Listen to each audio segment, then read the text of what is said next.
Welcome to The Explainer. Today, we're diving into the high-stakes drama surrounding former Philippine President Rodrigo Duterte. A massive legal battle is playing out at The Hague, but believe it or not, the biggest fight over his fate might actually be happening inside his own family. It all really kicks off with this one quote: "FPRD does not need you. Our family will take care of him." When Vice President Sara Duterte said that, she wasn't just being a concerned daughter. Nope.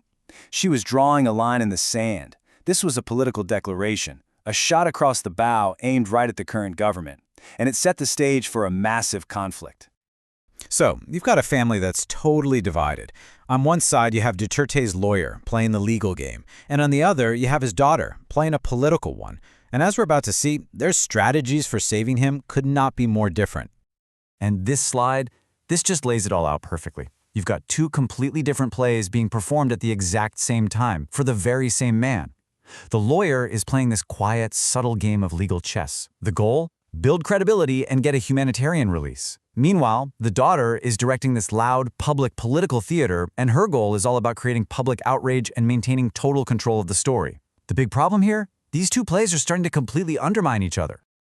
So here's how we're going to unpack this whole complicated situation. We're going to look at each strategy one by one.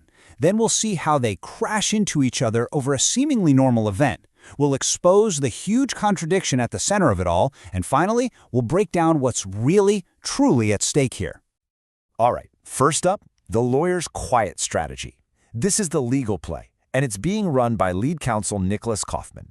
His audience isn't the public, it's the judges at the International Criminal Court. Kaufman's entire game plan is like a surgical operation, and it all hinges on one single thing: legal credibility. He is meticulously building a paper trail of medical reports, getting expert testimony, the whole 9 yards.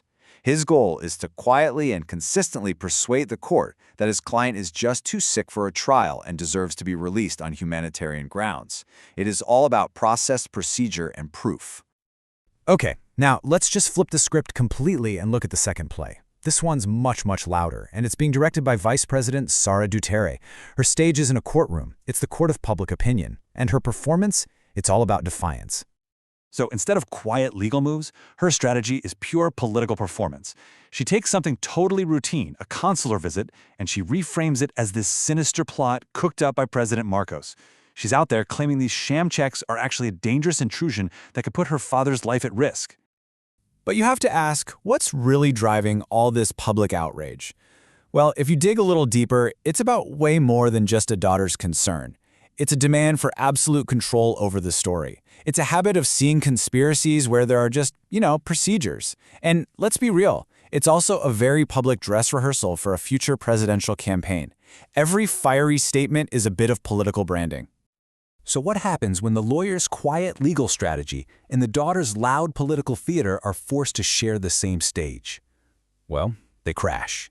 And they crash right over a single, pretty mundane event: a welfare check. And this is the routine thing that became the flashpoint. Look, a consular welfare check is standard diplomatic practice. It's literally a country's duty under the Vienna Convention to check on its citizens. It's not a political attack. It is just what embassies do. But in this supercharged environment, it's being painted as something way more sinister. Okay, so here's the crucial point. This checkup is seen as legal dynamite. Why?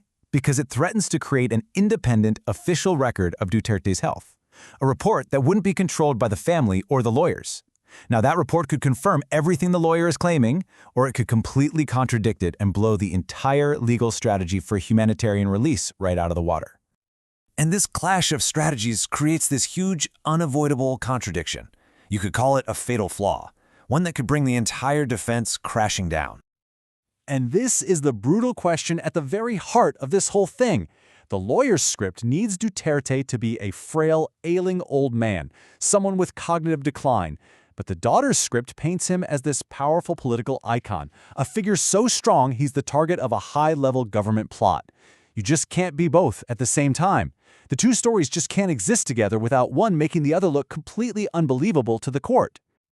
And make no mistake, this isn't just some family argument or a simple PR mistake. The consequences of this internal fight are immense, and they could have very real effects on the actual legal case. So what's on the line?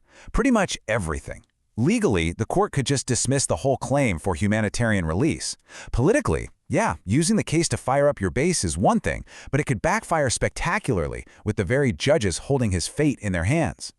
And this creates a tactical trap. If an official report says he's healthy, the legal case is toast. If it says he's sick, the family loses control of the story. There is no safe way out of this. And all this leaves us with a final, pretty provocative thought. Political theater and legal procedure, they're like two different currencies. The lawyer is trying to pay the court with quiet, credible evidence. The daughter is spending her currency on headlines and public outrage. And you simply can't spend both at the same time without one devaluing the other. Which makes you wonder, in the end, who's going to be the one to pay the price for this very dangerous gamble?